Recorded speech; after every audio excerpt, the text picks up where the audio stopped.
गाडी नसून फक्त गाडीची खोपडी तुमच्या हातात मिळते, काय वाटतंय तुम्हाला? हे 3 महिने झालेली गाडी गेलेली आपली. ते रात्री साहेबांनी फोन केल्यामुळं लक्षात आलं. ते 4 वाजता फोन केला साहेबांनी.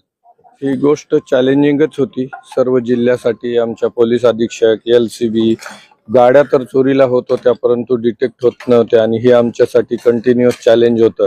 मागील 2 महिन्यापासून गेवराई येथे सातत्याने चोऱ्या होत होत्या आणि ही आमच्यासाठी चिंतेची बाब होती. आणि गाडी हा विषय पब्लिकसाठी जिव्हाळ्याचा आहे, त्यामुळे आम्ही याच्या खोलापर्यंत जाण्याचं ठरवलं. माझे दुय्यम अधिकारी, सर्व आमची टीम, आम्ही याच्यामध्ये CCTV आणि सर्व गोष्टींना आम्ही याच्या मागे पडलो. त्याच्यानंतर आम्हाला हळूहळू याचे सर्व धागेदोरे जुळत गेले. त्यानंतर आम्ही संभाजीनगरच्या आरोपीला याच्यामध्ये उचललं, तिथून मीडिएटरला, आणि काल आज आम्ही नेकनूर येथे जाऊन या सर्व गाड्या हे केल्या.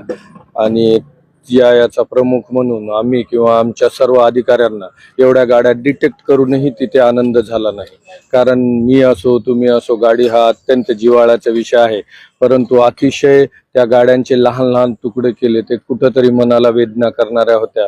आणि चक्क 1 लाख 1.5 लाखाची गाडी 10,000 मध्ये विकली जात होती. आणि मोडसही इतकी खतरनाक होती की दुपारपर्यंत वाहन चोरायचं, 4 वाजतापर्यंत द्यायचं आणि 6 वाजता त्या गाडीचा सर्व पसारा. ही अतिशय खेदजनक बाब होती. परंतु आता याला कुठंतरी प्रभावीपणे आळा बसेल. साधारणतः 60 ते 70 वाहनांचे पार्ट आम्हाला मिळालेले असल्यामुळं सदर आरोपींना आता मान्य पोलीस अधीक्षक, अपर पोलीस अधीक्षक, आमचे विभागीय पोलीस अधिकारी कटके साहेब यांच्या नेतृत्वात आम्ही सर्व गुन्ह्यांची उकल करण्याचा कसोशीने प्रयत्न करू.